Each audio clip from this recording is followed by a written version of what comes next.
evening, welcome to the Derby debrief from RamsTV, live from Pride Park Stadium. Owen Bradley with former Derby captain Sean Barker alongside, here to bring you reaction to a victory for Derby County today, 3-0 over promotion rivals Barnsley. One more goal would have taken the Rams into the playoff places at Barnsley's expense. Back-to-back home league wins for the Rams, 4 wins in a row here at Pride Park overall for Derby. Lots of stats and lots of facts to throw at you over the course of the programme. We'll bring you reaction from the camp shortly as well. Start with a word or two from Sean. As always, did Derby deserve it today?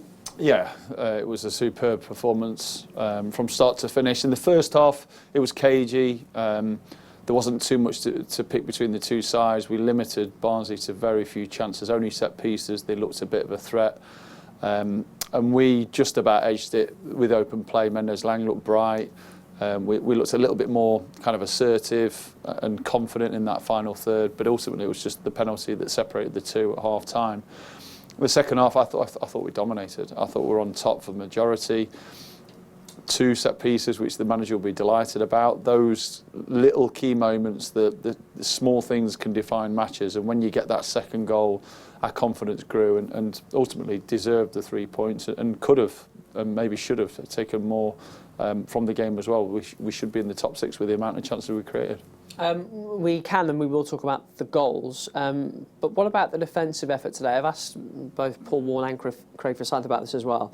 Barnsley had the best attack in League One coming into today, hadn't lost away from home, scored goals for fun on their travels, limited to 1 shot on target this afternoon, and that was a free kick, nothing in open play. I thought we stifled any sort of general play for Barnsley throughout the 90 minutes. It starts with the front line, with Colo working tirelessly. I thought the midfield were relentless to get around the pitch to try and make it difficult for Barnsley. And defensively, they were sound. I thought Erin Cashin and Nelson was superb at the heart of centre-half.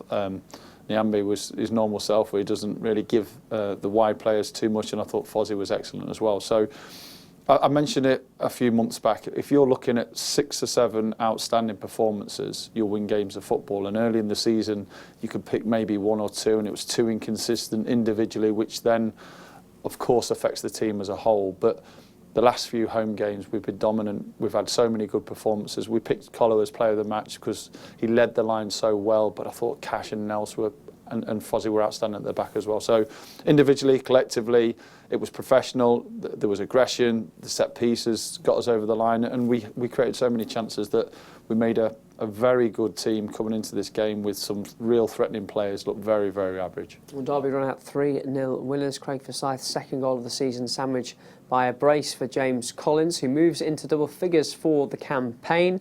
Get some reaction from his head coach. Here's Paul Warne.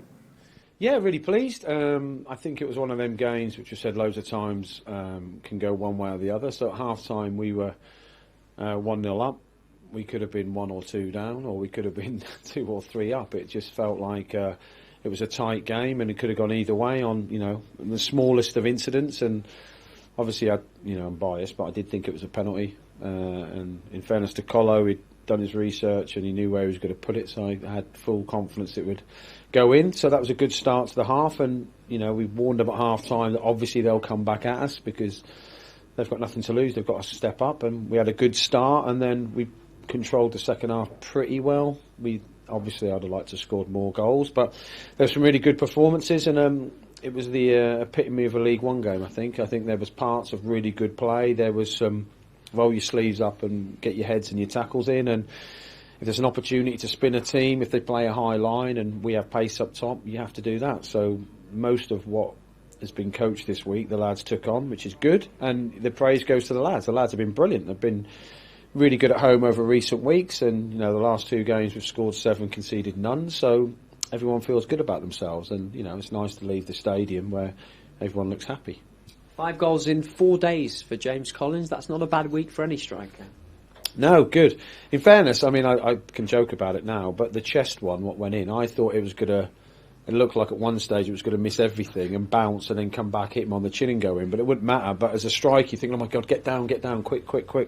But his actual performance today was excellent, and he was assisted with Nat and Tom, and as a 3 they worked really well. But I thought the midfield worked really hard. They do loads of not unseen running, I don't mean it like that, but the three of them in there were excellent, and the back line defended really well. So my only criticism is obviously Cash should have scored, but apart from that, you can edit that out. But apart from that, I thought, you know, the lads done well, and obviously Joe's our new free kick taker, which is great news as well. So everyone can leave feeling good about themselves. Yeah, set-piece goals. Maybe not how they're drawn up, but set-piece goals nonetheless. Yeah. I mean, I don't care how we score. I thought, apart from the first two set pieces, which weren't great, I thought we put them in really good areas, and we're still not getting on them, unfortunately. But we keep trying, and we keep trying to change them and trying different ways. And then, in fairness, the game changes came on and were really good. I thought Kane was not frustratingly outstanding. He's just very good. He just keeps nutmegging people. And what's he going to do? What's he going to do? He's like, I mean, that's a lovely way to play football. So it's good for Kane to get on. Yeah, so overall, a good, pleasing day. It's a pity we didn't get into the top six.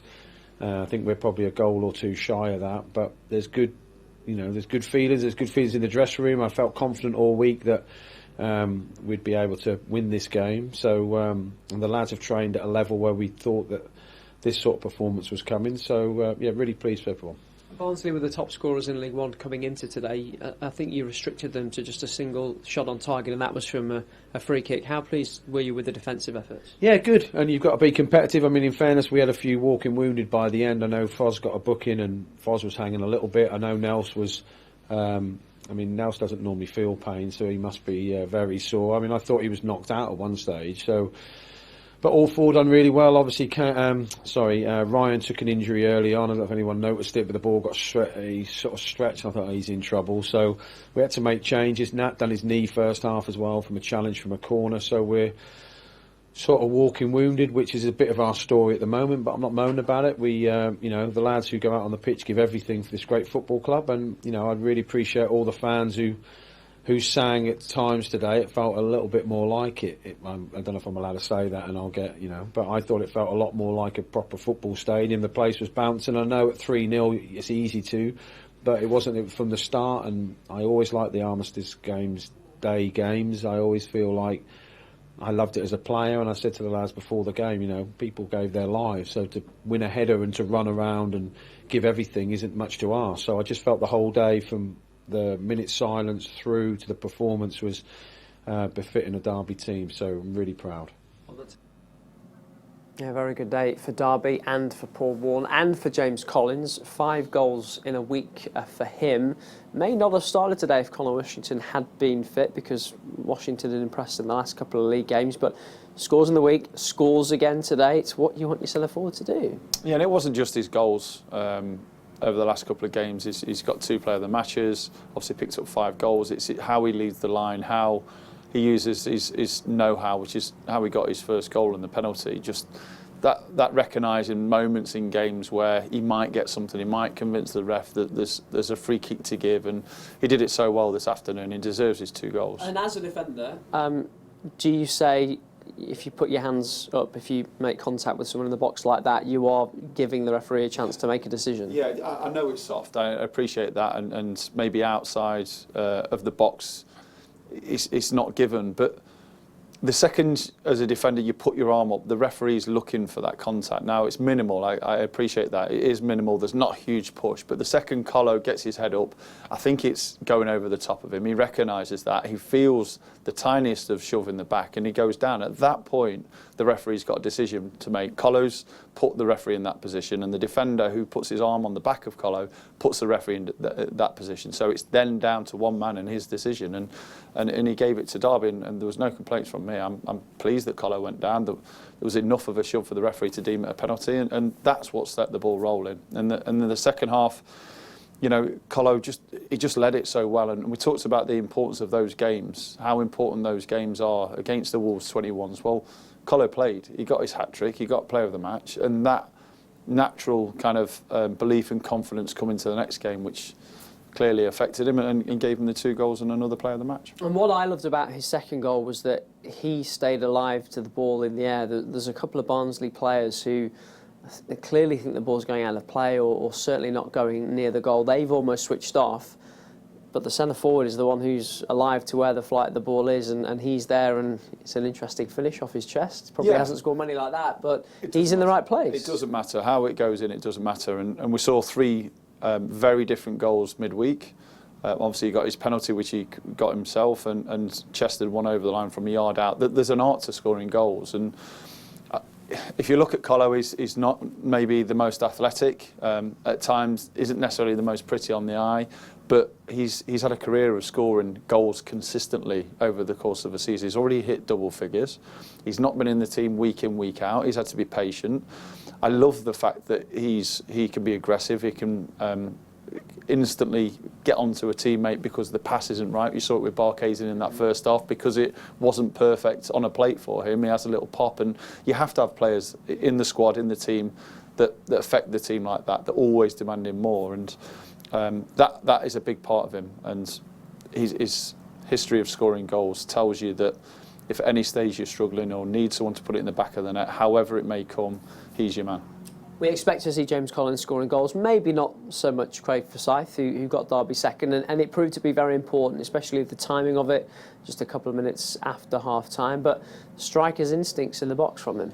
Yeah, and we've talked about set pieces, not just corners and free kicks. From deep, we were looking to get the ball into the edge of the box, and I can understand why, because I thought the back three for Barnsley, surprisingly, weren't dominant. They weren't particularly physical, and I think that's one of the reasons why Colo had such a good game. Every time the ball was up there, Cash was always going to win that first ball, and what I liked from Fozzie is he gambled. He presumed that Cash would win that ball. He gambled the wrong side, and it was a brilliant finish because it's in his stride, but he used the outside of his left foot to finish into the far corner, and it was pretty much like for the third goal as well. Similar position, Cash flicks it on, Fozzie gets the shot off, and obviously Colo's there waiting for tapping one home from a yard out. So set pieces can be key, especially in games like that where it's tight leading to that point. Now after the third goal, it was one-way traffic, and we could have got 5 or 6 in that game comfortably, and I don't think the Barnsley manager could have had any complaints about it. Barnsley beaten away from home for the first time this season. They've taken 17 points from a possible 21 on their travels coming into today, but beaten at Pride Park Stadium. Craig Forsyth among the goal scorers for the Rams. Yeah, very good all-round performance. I think it's important against a top 6 rival who'll be up there at the end of the season to put on a performance at home and a good convincing win for us and a clean sheet as well. Yeah, did you feel as though today was a chance to make a statement, if you want to use that phrase? Yeah, possibly. I think we've been building the home form. Obviously, we didn't start well this year at home, but we've put a good few results together now at home. So. Hoping to continue that, and today was a good performance. Yeah, long unbeaten run here, and I think 4 victories here in a row now as well. Do you feel as though, and when you're out there, can you feel as though you've turned it around? Yeah, I think everybody, probably the new boys will say more, they're getting used to playing here. But yeah, it's just building that form as a team, as a unit, and everybody's pulling in the same direction. And you scored at really good times, including yourself, showing striker-like instincts in there. Yeah, just sneaked round the back and managed to finish it off, and then the second one, it's obviously bounced nicely, and I've just hit it as hard as I could, and Carlos put it in his chest, I think. So, yeah, good to get on the score sheet. The coaching staff are always on it, the defenders, that we need to chip in more, so gladly helped today. Are you more pleased with the goal or pleased with the defensive performance? I don't think you allowed Barnsley a shot on target, apart from 1 free kick. Yeah, no, I think we dealt with most. I think they had quite a few set pieces, but we dealt with them as well quite well. So, yeah, good day all round, a clean sheet and 3 goals. You go again on Tuesday night in the FA Cup, fighting on lots of fronts, but you seem to have a bit of momentum now. Yeah, that's it. When you're on a good run like this, you want to just keep the games coming and keep that momentum going. So hopefully Tuesday night we can do the same again. That's Derby defender Craig Forsyth. Results from League One today. Peterborough, the big winners in the lunchtime kickoff, 5-0 over Cambridge, closes the gap between them and the top of the table. Other winners in the playoffs, including Bolton, I should say, 1-0 win over Blackpool. Barnsley, of course, beaten by Derby, but managed to stay in the top 6. We'll look at the table in just a second. Oxford held on to win at Leyton Orient by 3-2. Portsmouth, the leaders, conceded a 93rd minute equaliser to Charlton. 2-2 it finished at Fratton Park, and an even later goal at Shrewsbury. Reading led 2-0 after 15 minutes, but their miserable season continues. They lose by 3-2 at the New Meadow this afternoon. Table then for you. Portsmouth's lead at the top, now down to just a single point from Oxford and from Bolton as well. Peterborough just 5 points back. Barnsley stay in the top 6 only by virtue of goals scored. One more for the Rams would have seen them go in ahead of Barnsley. Stevenage a couple of points ahead. They have played that game more at the other end. You can see Reading still bottom of the table. Wigan, if not for their points deductions, by the way, they would be just behind Derby, 8th in the table. Gives a sign of how damaging those deductions can be. As Derby know all too well, of course. That's it from this programme for now. You can get more reaction on the website, dcfc.co.uk, and we're back with you Tuesday night. For now, from me and the team, bye-bye.